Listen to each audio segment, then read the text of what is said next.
8 de la mañana con 31 minutos. Vamos a hablar de temas económicos porque ha sido noticia, ¿no? Importante el IMASEC, que las proyecciones económicas, bueno, en medio también de una aprobación de la reforma de pensiones, pero también la economía del mundo que está, bueno, con síntomas inquietantes, ¿no?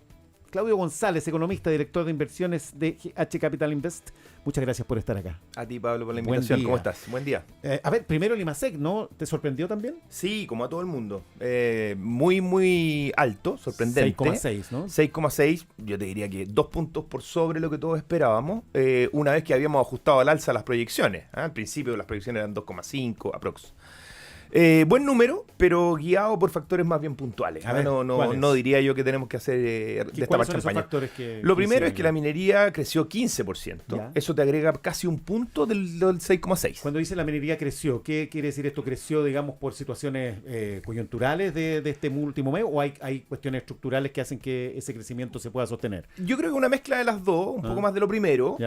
Puntualmente en este mes hubo un poco más de producción, un poco más de envíos terminando el año, pero ya tenemos claro que la producción minera es la que está invirtiendo en Chile, digamos que uno de los pocos sectores que está invirtiendo en Chile. Así que allí yo creo que hay una mezcla de ambas cosas. Pero también tuviste 2 días hábiles más que agregan con medio punto más. Así que, pero de todas maneras un muy buen crecimiento, igual. Pero esos factores como los 2 días, que siempre son cuestiones que existen o no están, no hacen un cambio tan radical, digamos, como para... Pero pueden agregarte, en este caso agregaron casi medio punto.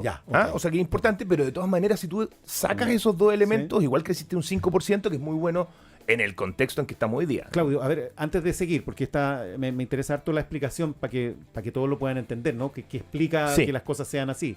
Pero cuando tú dices el sector minero el que está invirtiendo, se ha hablado mucho sobre la falta y la necesidad de inversión en el país. ¿Esto que tú acabas de decir quiere decir que en el sector minero esto está cambiando, mejorando en ese sentido?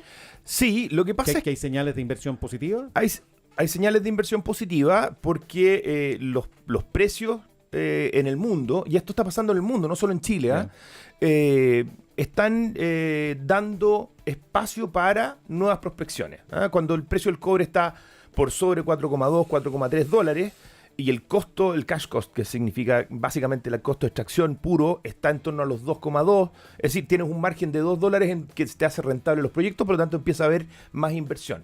Pero tenemos el riesgo que si el precio se va por debajo de 4, eso ya empieza a debilitarse. Entonces, estamos en una zona, digamos, en donde se gatillaron proyectos, pero tenemos el riesgo de que eventualmente se paren o se frenan hasta nuevo aviso. Así que es algo que está en zona de desafío, diría yo. Ya. Sigamos con la explicación del 6,6. Tú dices la inversión minera, pero hay otros que hacen pensar que no hay, digamos, necesariamente expectativas de que se mantenga en esos números altos para el inicio del 2025, ¿no? Sí, ¿A qué te refieres? ¿A qué sectores particularmente? Tenemos un problema allí. Básicamente no estamos ahorrando en general en la economía. Eso significa que hay poco cantidad de recursos que se transfiere a proyectos de inversión que te aumentan la capacidad productiva de largo plazo. Sí. Entonces eso ya lo sabemos. Entonces lo que está pasando es que tenemos datos puntuales muy buenos y otros seguidos por datos puntuales malos en el mes siguiente. Hay mucha variabilidad del crecimiento y eso es disruptor. Y me imagino que lo que está pasando allí, y conozco un poco la realidad de algunas empresas, lo que están haciendo es que están liquidando stocks hace fin de año. Hay que pensar que el comercio básicamente se juega un 20, un 22% solamente en diciembre, 20-22% del año. Por lo tanto, liquida stocks fuertemente en diciembre. El comercio exterior, fundamentalmente por la fruta, las cerezas, tiene tanto en la producción como en la comercialización de cerezas un impacto sobre el IMASEC. Entonces son datos puntuales que básicamente están explicados porque estás liquidando producción puntual del momento, pero no significa que estás aumentando la carretera por la que quieres ir más rápido, sino que seguimos por una carretera donde vamos básicamente en una vía, y eso es preocupante en términos de largo plazo. Ya. ¿Tú dices que esos números así tan altos no se van a repetir en este primer trimestre? No, es muy difícil, y yo creo que incluso es hasta peligroso que se repitieran números por sobre el 3% de manera continua, porque la capacidad hoy día de la economía chilena es entre un 2 y un 2,5. Es decir, la carretera por la que vamos tiene una vía. Si uno quiere ir muy rápido, más rápido que lo que indica la máxima velocidad permitida, tienes el problema de que te vas a encontrar con un auto al frente que te va a embotellar y no vas a poder seguir más rápido. Te puedes salir por la berma, pero tienes más riesgo. Ya, pero a ver, en esa explicación... Esto significa que si vamos muy rápido, vamos a generar inflación porque la capacidad de generar bienes y servicios no es tan rápida hoy día en la economía. A ver, pero Claudio González, explícame bien esto, porque en esos argumentos que tú entregas, cuando uno escucha a dirigentes políticos decir, no, que Chile tiene que recuperar los niveles de crecimiento de los años 90, pero Sí. tú me estás diciendo que volver a esos niveles de crecimiento sería riesgoso por nuestra capacidad. Sí, porque hoy día tenemos una capacidad para crecer en torno al 2 o 2,5% Entonces anual. lo realista sería ajustar aquello. Es decir, lo realista para el corto plazo es ceñirte a crecer en torno a un 2,5, pero crecer 2,5 es crecer menos que lo que crece el promedio del mundo. Por lo tanto, lo que deberíamos hacer es ¿Cuál es el promedio del mundo, perdona? en más de 3% Ya. hoy. Por lo tanto, un 3,2%. Ya. Entonces, lo que deberíamos hacer es aumentar la capacidad de la carretera, es decir, generar incentivos para ahorrar y que eso se transfiera a buenos proyectos de inversión que rápidamente aumenten la capacidad productiva para poder crecer a un 4%, 4,5%, 5%, ojalá.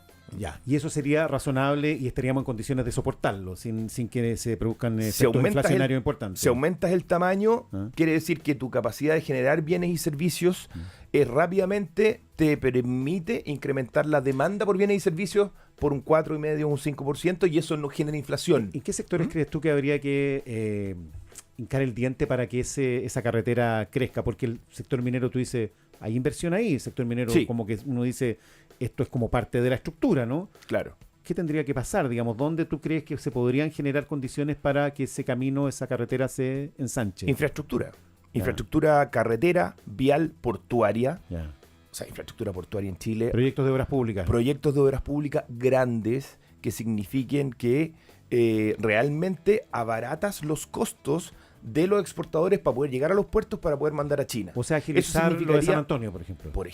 Por ejemplo, definitivamente. ¿La línea 7 del metro está en esa lógica? Sí, Ya. sí, también. Sí, Ahí las hay un líneas de proyecto- metro generan sí, conectividad, claro. generan mayor eficiencia de traslado, Ajá. efectivamente es eso. Ya. Es decir, hay algunas cosas que evidentemente se están haciendo, pero grandes proyectos de infraestructuras como los que vimos en el gobierno del presidente Lagos, por ejemplo, donde había un plan de largo plazo, se generaba muchas obras de infraestructura que están hasta hoy día. Es Las decir, carreteras digamos, concesionadas. las carreteras concesionadas, que no nos gusta pagar, pero nos gusta llegar rápido al aeropuerto, ¿verdad? Bueno, yo me acuerdo de cuando teníamos que pasar por todo el centro para llegar al aeropuerto y era Claro. 2 horas o 2 horas y media para llegar. Ajá. Es decir, hay ahí lo que decimos un trade-off, o sea, una compensación que hacer. Tenemos que pagar un poco más, cierto, pero también es más eficiente lo que queremos hacer cuando pasamos por ahí. Claudio, a ver, explícanos cómo observas tú el efecto en la economía de la aprobación de la reforma de pensiones.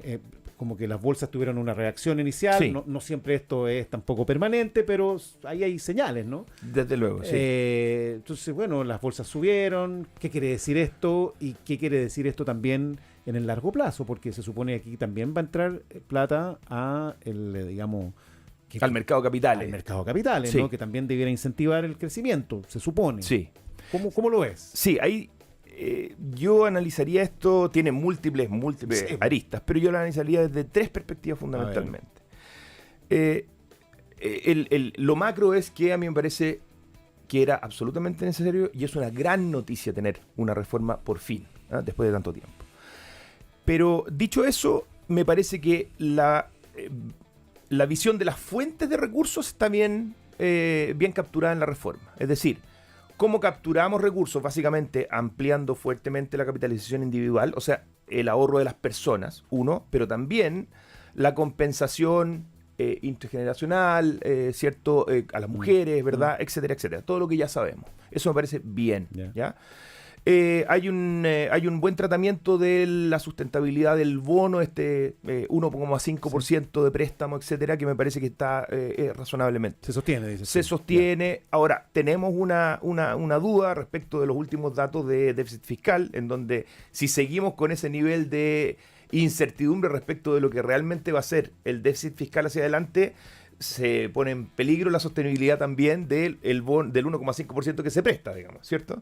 Así que tenemos que ser más responsables allí, creo yo. Pero dicho eso, lo que me parece que está absolutamente al debe en la reforma y es un problema, y esto va a ser un problema más adelante, no para esta generación, a la que van a tener compensaciones rápidas, y que está muy bien, las generaciones mayores que no tuvieron compensaciones buenas en el pasado, pero sí en el futuro, las generaciones futuras, es que no veo incentivos claros a generar mayor nivel de rentabilidad en los activos invertidos. ¿ah? ¿Ya? Si tú tomas una serie larga, hasta el 2007, la única que es comparable desde el 80 hasta el 2007, la rentabilidad medida en UEF era 9%. Desde el 2008 hasta el 2024 es un 4,3%. Esto ha pasado no solamente en Chile, en el mundo también. Rentabilidad de los fondos. La rentabilidad de los activos, o sea, de los fondos, pero son los activos que están invertidos. Claro, Digamos. Eso la gente lo percibió con los retiros, ¿verdad? Efectivamente, está esa plata, se puede retirar.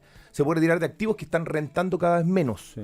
Y esto no pasa solamente en Chile, pasa también en el mundo. Si tú no generas incentivos para invertir en activos nuevos de mayores niveles de rentabilidad que los que tienen permitido los fondos de pensiones, vamos a tener un problema en el futuro. No hoy día, en el futuro, porque la rentabilidad de los activos va a ir siempre por debajo de la rentabilidad que necesita para cumplir las pensiones. Por ejemplo, invertir un poco más, darle más vuelo en lo que se denominan activos alternativos, es decir, activos de largo plazo, no acciones y bonos de la bolsa, sino que activos de largo plazo que permiten mayores niveles de rentabilidad de largo plazo, pero tienes que esperar que maduren. ¿Y eso de quién depende? Eso depende de la autoridad. La autoridad los reguladores tienen que dar espacio de apertura en la regulación para poder invertir en ellos. Y lo segundo es algo que tú decías recién. Muchos de las nuevas contribuciones van a ir al mercado de capitales, es verdad. Pero el mercado de capitales tiene que dar el espacio para poder invertir adecuadamente sus activos. Si seguimos invirtiendo en las mismas acciones y bonos de hoy, vamos a ganar las mismas rentabilidades. ¿Hace cuánto tiempo que no hay una apertura en la bolsa chilena de nuevas empresas? Muchos años. La bolsa chilena y el mercado de capitales chileno no se ha renovado suficientemente para permitir mejores inversiones de los fondos de pensiones o de fondos alternativas a los fondos de pensiones. Esto no tiene que ver con fondos de pensiones privados, tiene que ver con quien administra los activos se va a enfrentar con este problema. O sea, ¿tú dices que los fondos de pensiones están capturados por los mismos actores hace mucho rato? No, lo que digo es que sea quien diversificarlo. sea que administre, se va a enfrentar con un problema que tiene que ver con que la rentabilidad de aquello en que pueden invertir, cualquiera sea que quiera invertir, es más baja que antaño. Cuando por lo tú dices tanto, sea quien sea, ¿podría ser el Estado eventualmente?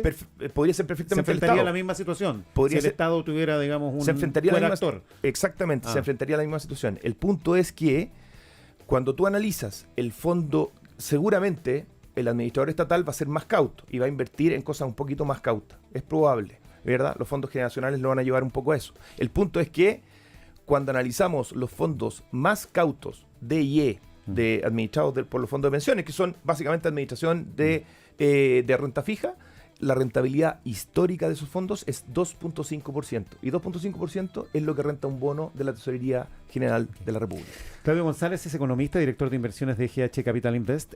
Generalmente, digamos, se dice y se repite insistentemente que la economía es una cuestión de expectativa, ¿no? Mucho. Y que, lógicamente, las señales tienen que ver con, bueno, lo que se observa. Esta señal de aprobación es una señal de que se cierra un capítulo y por lo tanto debiera dar más estabilidad al sistema económico. Sí, yo creo que sí. Idealmente sería bueno que a lo menos al principio no haya mucha discusión de abrir ventanas 1 o 2 meses después de aprobada la ley. Me parecería que sería bueno darle una cierta estabilidad en el tiempo. Evidentemente que en el tiempo esto puede cambiar. ¿No? Uno tampoco puede pensar que se tiene que cerrar con una llave, ¿verdad? Absolutamente esta ley no se puede cambiar nada más por los próximos 30 años. Las cosas pueden cambiar y van a cambiar. Por lo tanto, es bueno tener ciertos cambios en el tiempo que vayan modificando y mejorando esta ley. Pero sería bueno dar una cierta estabilidad en los próximos meses al menos, de tal manera que todos entendamos bien de qué se trata la reforma, pero yo creo que por lo menos el acuerdo ha dado una sensación de tranquilidad y de que ahora ya nos podemos dedicar a pensar en el crecimiento, por ejemplo, pensando en la economía, cuando ya algo resolvimos de las pensiones. Ya, hay una noticia que generó intranquilidad y es este anuncio de Trump, sin ser muy específico, sobre eventuales aumentos a los aranceles del cobre. ¿Tú ves ahí una amenaza? ¿Cómo estás viendo esa parte? Porque, bueno, Trump está actuando, ¿no? Sí. Está actuando y, claro, ahora llegó a un acuerdo con México, con Panamá, con Canadá, pero con China no. Y todo indica que va a seguir en esta lógica. Sí. ¿Cómo es esa parte, ese panorama? Es bien preocupante. Yo diría que es el foco de preocupación más relevante del que nos tenemos que concentrar hoy. Aparte del crecimiento, de cómo generamos la fuente de crecimiento interna, digamos, de la economía local. Pero Chile es una economía muy pequeña a nivel mundial, muy abierta con muchos acuerdos comerciales, fundamentalmente con los grandes bloques que están en conflicto hoy día.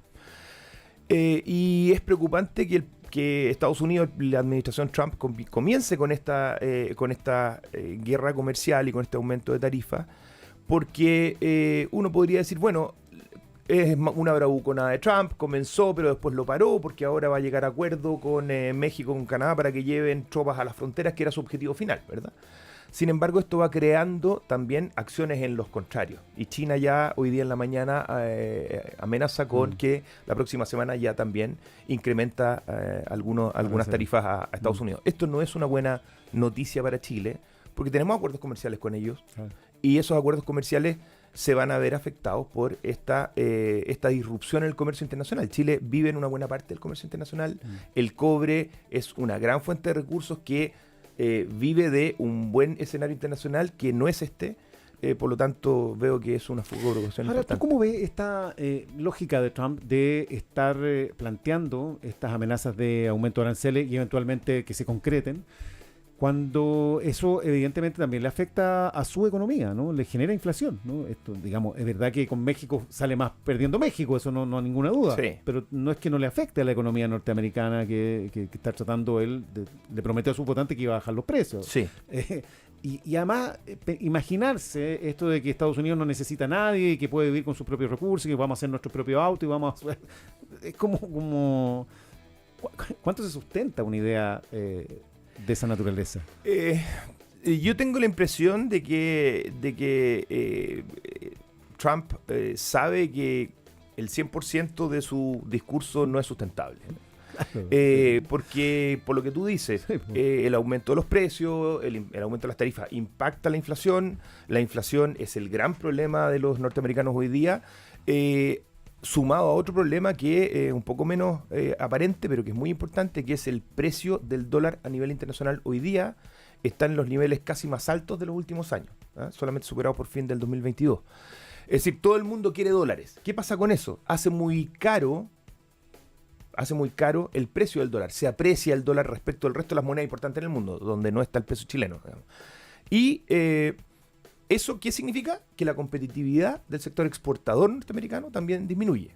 Por lo tanto, este mundo que Trump está proponiendo es un mundo que no es sostenible en el largo plazo. ¿Por qué? Porque daña a su propia economía interna, le resta competitividad, aumenta o tiene un riesgo de aumentar la inflación, y evidentemente eso hace que las tasas de interés también en Estados Unidos se mantengan altas, y eso se puede afectar el crecimiento. Por lo tanto, todo lo que Trump está proponiendo hoy día me da la impresión que es una propuesta de corto plazo para parar ciertos aspectos políticos. Una estrategia para lograr otros objetivos. Aspectos políticos, pero no es una estrategia económicamente sostenible no se entiende.